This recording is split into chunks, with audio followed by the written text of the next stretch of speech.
Happy Vlogmas everyone, welcome to day 9. So, I'm here in the garage shooting again and thought this would be a fun time to take a look at the setup that I'm using. In front of me and on each side are 2 LED lights.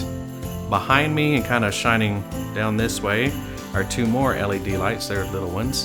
And then on the rear green screen, there are 2 CFL bulbs.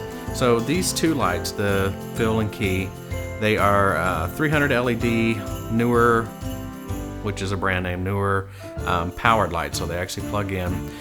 These 2 back here, the 2 hair lights kind of coming down from the side, those are 128 LED newers that are battery powered. And then these back here, I don't even know what brand they are. They've been around a long time. They used to have 500 watt photo bulbs in them, and they've been replaced with CFL bulbs. Hold on. This is the actual box. They're huge. They are model PSO60. Anyway, EDSI photo CFL bulbs. So let's take a look at this from a different angle and kind of see how it's all set up. So one thing you'll notice right away is that I've switched microphones. I'm using Filmic on my iPhone and I'm just using the built-in camera. So this is the back of the studio. This is the green screen. It's on a stand. And you can see it kind of comes down. I don't shoot that wide, so really I'm only using a small section of the green screen. And this is just a stretch fabric that's clamped on to this pipe stand here. And then illuminating the green screen are these 2 lights here. You can see the gigantic CFL bulb right there. I took the the silk that covers the shadow box off because it was cutting down the light and it doesn't need it. This CFLs disperse the light pretty well. So we have that one and that one. These are the little hair lights, little battery operated hair lights that are up on stands. So you can see they're pointing back this direction. There's my mark right there, so I know exactly where to stand because my focus is manual. And then I've got a condenser mic right above my head that is running down to a digital recorder over there somewhere. And then the key lights are here and here. So these are those. Now, oops. Move that back. So these lights have 2 different modes. You can use daylight, which is this bottom one, or you can use the warmer bulbs, which are right here. I'm using just the daylight because all of the lights I'm using are daylight, so I'm trying to keep the same color balance going, and it has just worked better for keying. The camera is here. Hold on, I gotta turn it on because it's going into standby. Okay.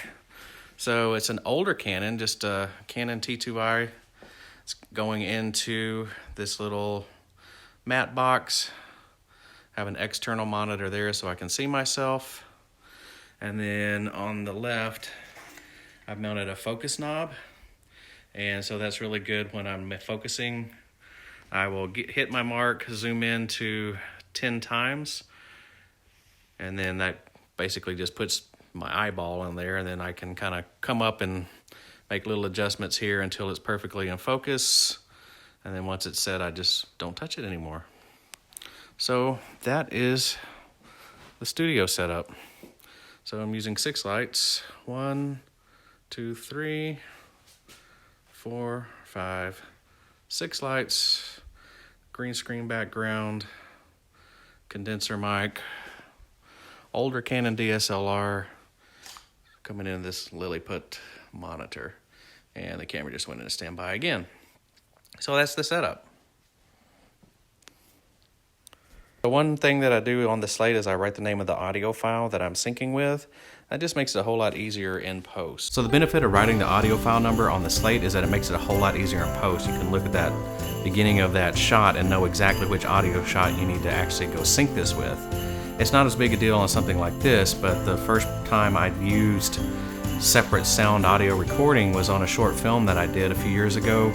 and we shot for 2 days and had about 150 takes. And the log sheet where you actually record, the file name of each, the camera and the audio recorder, and take notes and all that stuff, somehow in the hustle and bustle, that log sheet just vanished. It has not been seen since, and it made it a huge pain in the rumpus in editing, because you had to go in and try to figure out and listen to the audio and listen to the video and figure out which file went with which piece, and it made it very, very difficult. So I learned the hard way that you need a better system, and so this is the one that I found that works the best, especially if you're doing a long project. Just write the file name on there, and then you look at your video, boom. If the log sheet gets lost, you've got a really quick, easy way to go back and look and sync those up. So that's going to do it for me.